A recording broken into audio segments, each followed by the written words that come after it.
Sábado Verde, radio y podcast, en la radio pública de la ciudad de Buenos Aires. Andrés Napoli es integrante del Comité de Apoyo a la Aplicación y Cumplimiento del Acuerdo de Escazú. Acá es importante esto porque se está violando ese acuerdo, pero además Andrés dirige el Comité Ejecutivo de la Fundación Ambiente y Recursos Naturales, que a su vez, junto a otras organizaciones, acaban de pedir una medida cautelar urgente sobre la cuestión. Así que vamos a hablar un rato con él para que nos amplíe. ¿Cómo estás, Andrés? Buen día. ¿Qué tal, Sergio? Buen día, ¿cómo estás? Bien. ¿Cuántas personas, tenés el número final, terminaron inscribiéndose? Ayer era el último día. No, el número final no está, es mucho más de 70, casi cercano a 80.000 personas. No. Pero bueno, eso es puede cambiar, porque en realidad el nivel de opacidad que ha tenido todo este proceso lo ha llevado a tener una incertidumbre sobre todo lo que sucede alrededor. ¿Qué es lo que hay que hacer en estas circunstancias si decidiéramos activar y fortalecer nuestra presencia democrática? Bueno, básicamente, digamos, la posibilidad que se dio originariamente a las personas para estar en la audiencia pública es hacerlo de forma presencial o virtual o enviar una ponencia.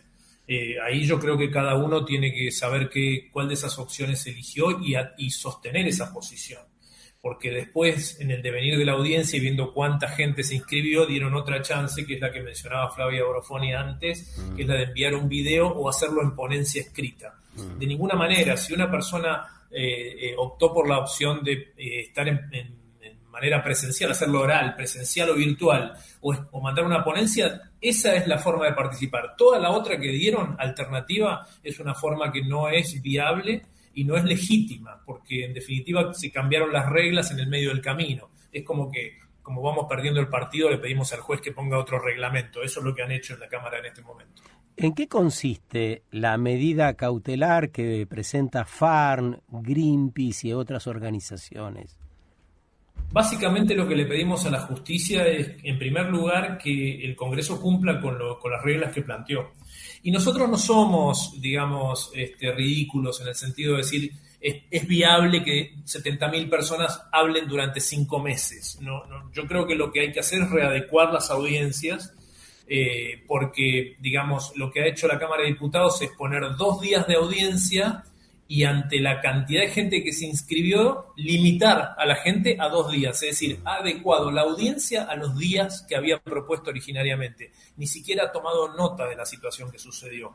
Entonces, esto se podría haber solucionado de formas muy fáciles. Por ejemplo, haciendo 3 audiencias o 4 audiencias en el interior del país, en cada una de las cabeceras de las cuencas hídricas, y eso hacerlo inclusive hasta en simultáneo con la que se hace en la ciudad de Buenos Aires. Eso hubiera permitido una expresión verdaderamente federal, que es lo que le importa en este momento eventualmente a muchos de los representantes, que recuperar el federalismo. Bueno, el federalismo podría haber sido eso también, y no le iba a interrumpir ningún tipo de funcionamiento a la Cámara, porque acá se dijo, acá no se puede interrumpir la labor de la Cámara, como si estuvieran frenéticamente trabajando todo el día.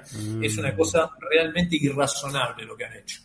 Te invito a escuchar la siguiente grabación, porque te quiero preguntar cómo influye esta declaración que vamos a compartir en este panorama actual que acabas de describir. Si ustedes le hicieran caso a los ambientalistas, no podrían tocar nada en la tierra porque seguramente causaría daño. Si ustedes llevan esa hipótesis al extremo, ¿sabe qué pasa? Se mueren. Chile, con la misma cordillera, genera 30 veces más que lo que generamos nosotros con la misma cordillera. ¿Todo por qué? Porque estamos abrazados a los ambientalistas extremos. No sea cosa que con esto de cuidar a la tierra, con el ambientalismo, entonces, no, hay que destruir el ser humano, porque rompe el planeta. ¿Y para qué está? Digo, ¿para qué nos dio el creador el planeta? ¿Para qué? ¿Para contemplarlo? Porque si ustedes para consumir algo que está en la tierra necesitan la autorización de la generación que viene atrás, la que le sigue, la que le sigue, la que le sigue, si siguen con ese patrón, lo que va a pasar es que cuando ustedes vean algo no se lo van a poder apropiar porque van a necesitar la autorización del que viene atrás. Con esa idea, ustedes no van a poder comer. Estas fueron declaraciones del presidente en Córdoba frente a un auditorio de empresarios, profesionales, estudiantes de la universidad. Del otro lado estamos conversando con Andrés Napoli, el director ejecutivo de la Fundación Ambiente y Recursos Naturales. En realidad, si no supiera quién está hablando, no conociera su voz, lejos de pensar que es un presidente, pensaría realmente en algo así como un barra brava. No hay reflexión en esas palabras. ¿Y sabe lo que hace el presidente? Utiliza la falacia de la composición. ¿Sabe cuál es la falacia de la composición? Tomar un dato que se supone que es verdadero y transportarlo a todo el conjunto como si fuera una verdad total lo que está planteando. Le voy a decir por qué ahora. En primer lugar, el presidente no creo que haya leído el artículo 41 de la Constitución, que habla de lo que es el desarrollo sustentable, es decir, satisfacer las necesidades del presente sin comprometer a las generaciones futuras. Eso no significa que hay que pedirle permiso a quien hoy no ha nacido todavía o es una generación que supuestamente va a venir después. Eso significa que hay que generar las condiciones ambientales para que esas generaciones puedan tener las mismas condiciones que tenemos hoy.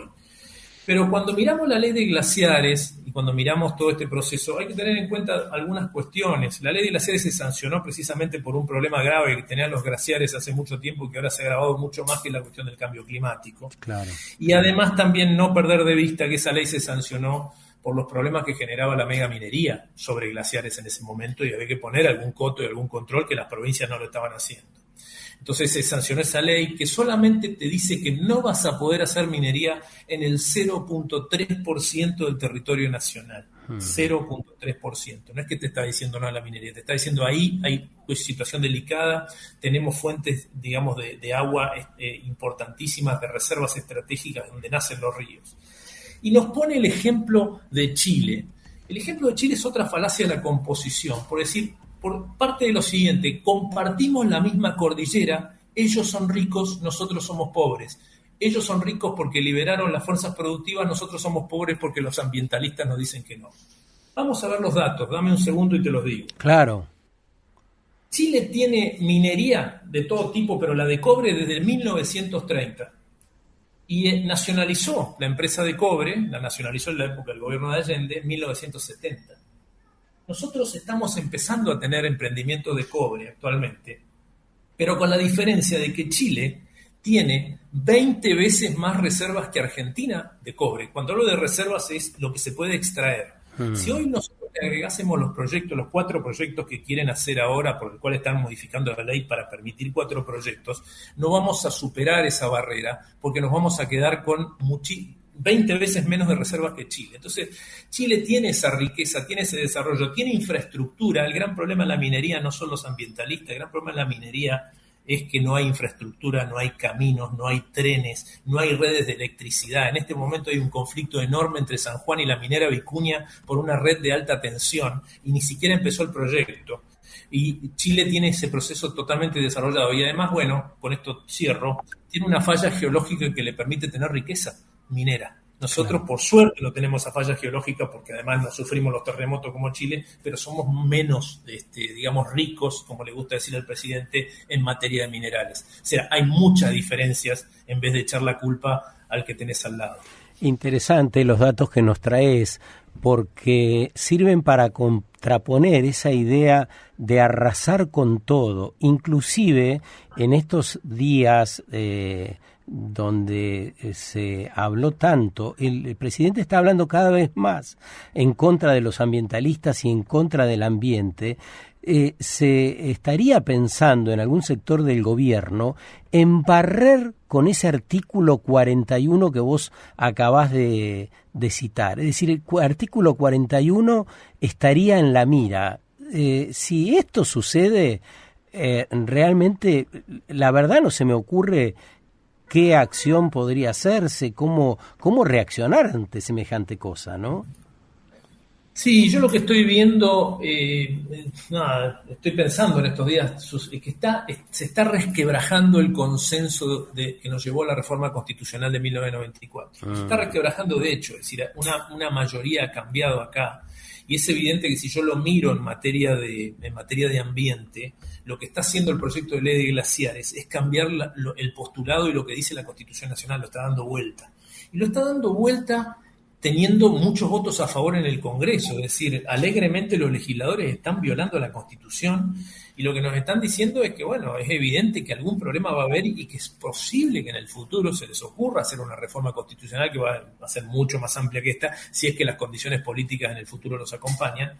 Pero creo que ese es un tema que hay que mirar, ¿no es cierto? Porque hoy en día la reforma de la ley de glaciares es claramente violatoria de la Constitución, es una reforma que además es regresiva, por lo cual va a tener problemas con los acuerdos internacionales que firma la Argentina, entre ellos el Acuerdo de Escazú. Es un acuerdo violatorio del recientemente firmado acuerdo con la Unión Europea. Es decir, tiene muchos problemas y además, por supuesto, va a generar conflictos enormes a lo largo y a lo ancho del país porque la seguridad jurídica que buscan no la van a tener. Me puedo jugar un pleno y ganarlo en decir que va a haber miles de acciones judiciales después que aprueben esta ley si es que lo logran. El acuerdo de Escazú, ¿en qué parte resulta esta acción en contra de la participación ciudadana? ¿Qué parte viola del acuerdo de Escazú? Bueno, el acuerdo de Escazú es un acuerdo que promueve la información, la participación y la justicia en temas ambientales, ese es el título del acuerdo, pero además establece un principio que es un principio novedoso a nivel internacional porque es uno de los primeros acuerdos que lo receta, que es el principio de no regresión. Esto significa que uno en la protección ambiental no puede ir para atrás. Es evidente que la reforma de la ley de glaciares va a ser regresiva porque le va a habilitar a las provincias a realizar minería sobre glaciares protegidos en este tiempo. Y entonces, para eso, para el caso que se quieran hacer este tipo de acciones, hay que promover procesos informados y participativos. ¿Para qué? Para expresar las razones de por qué se está haciendo esa regresión. Eso no se va a hacer con estas audiencias públicas, porque además de hacer audiencias públicas como se están logrando en este momento, lo que revela que 70.000 personas se han inscrito es que el proceso que tiene que llevar adelante la Cámara de Diputados y Senadores, debió haberlo hecho en su momento, es un proceso informado, en donde hablen los científicos, en donde hablen los que conocen los glaciares, en donde hablen los que tienen los proyectos mineros también que llevar adelante y se establezca un debate informado de cara a la sociedad. Esto no va a suceder. Si la audiencia pública no es vinculante, ¿cuál es la preocupación del gobierno? La preocupación del gobierno es que de las audiencias públicas surjan muchas razones que finalmente les debiliten los votos de los aliados que tienen atados a través de la caja política, si se quiere. Hoy en día la Libertad Avanza tiene un sector que nosotros lo llamamos prácticamente un sector irreflexivo en muchos de estos temas, pero después necesita de los aliados. Y los aliados van a mirar y van a observar una situación como esta, y si ven las expresiones públicas que va a haber, que van a ser mayoritariamente en contra del proyecto, eso no hay ninguna duda, es muy probable que muchas de esas convicciones atraídas por el dinero que tiene hoy la política puedan echarse para atrás. ¿Cuál es el mejor modo de enfrentar esta disposición del gobierno a cercenar la participación pública? Porque ya se ha dicho, van a ser 2 días de sesiones donde no va a poder expresarse esa cantidad de personas que se anotaron. ¿Cómo enfrentarse a eso? Bueno, hay vías institucionales, que es la que nosotros promovemos, que es hacer los reclamos en la justicia, hacerle saber al Congreso, digamos, que no se va a participar de la manera que plantean en este momento, con esta idea del video por YouTube y todo eso, que eso es una cuestión que no es participación pública, y además expresarlo. La gente tiene que expresarse por los medios que pueda, hacerle llegar al Congreso a los legisladores, apretar las botoneras que están disponibles hoy en día, que promueven las organizaciones, acompañar las acciones judiciales y seguir trabajando por este proceso, porque esta es una batalla que no empieza ni termina hoy. Esta ley tiene ya 15 años, fue ratificada 2 veces por la Corte Suprema de Justicia, ahora está pasando por un momento de reforma, pero la película no se termina acá, va a seguir durante mucho tiempo, y quienes estamos convencidos de que hay que proteger esta fuente realmente que nos ha entregado la naturaleza, que es tener fuente de agua, de fuente glaciar, la vamos a tener que seguir protegiendo por los tiempos, si se quiere. Gracias, Andrés, te mando un abrazo grande, gracias por el aporte, por el compromiso de siempre y la posibilidad de acuerdo que también aparece acá entre diversas organizaciones que están haciendo, en este caso, esta presentación judicial. Además de ustedes, de FARN y de Greenpeace, ¿qué otras organizaciones participan? Muchísimas, Asociación de Abogados Ambientalistas, CAGE, Fundación Biodiversidad, Círculo de Políticas Públicas Ambientales. Claro, porque eso es bueno destacarlo también. Sí, ¿no? hay un montón de organizaciones, hay algunas que estamos formando parte del grupo central de actividad y otras que nos apoyan, Aves Argentina, Fundación Vida Silvestre. Bueno, por supuesto que es un conjunto muy extenso de organizaciones y dentro del aspecto positivo que ha tenido todo este proceso es esta unificación del movimiento ambiental en todo sentido. Que nos deja mucho trabajo para hacer para adelante también, porque lamentablemente no es la única batalla que vamos a tener que enfrentar, sino que, al decir la película de DiCaprio, ¿no? Es una tras otra. Gran desafío. ¿Cuáles son esas otras, pongamos, 2 batallas más allá de la ley de glaciares? ¿Qué te parece que es importante atender de la cuestión ambiental? ambiental? Lo que va a venir muy probablemente después de esto, Sergio, siguiendo el Pacto de Mayo, es la reforma de la ley de bosques. Es muy probable que también se metan con el tema del manejo del fuego. Así que hay muchos temas para atender, pero yo creo que las limitantes ellos mismos no las están teniendo a la vista, porque acaban de firmar un acuerdo con la Unión Europea. Y el acuerdo con la Unión Europea pone altos estándares ambientales, porque los europeos no van a estar dispuestos a recibir productos que vengan de lugares en donde se deforesta, se rompen glaciares y se hace minería a cualquier costo. Eso no lo van a permitir, entonces yo creo que se están tirando tierra en los ojos. Lo que pasa es que claramente hoy en día ni siquiera tienen los ojos a la vista, los tienen tapados, vaya a saber por qué. Bien, muchas gracias, Andrés, un gran abrazo. Gracias, Sergio, un gran abrazo, gusto en saludarte. Andrés Napoli es integrante del Comité de Apoyo a la Aplicación y Cumplimiento del Acuerdo de Escazú y director ejecutivo de la Fundación Ambiente y Recursos Naturales. Sábado Verde, radio y podcast, en la radio pública de la Ciudad de Buenos Aires.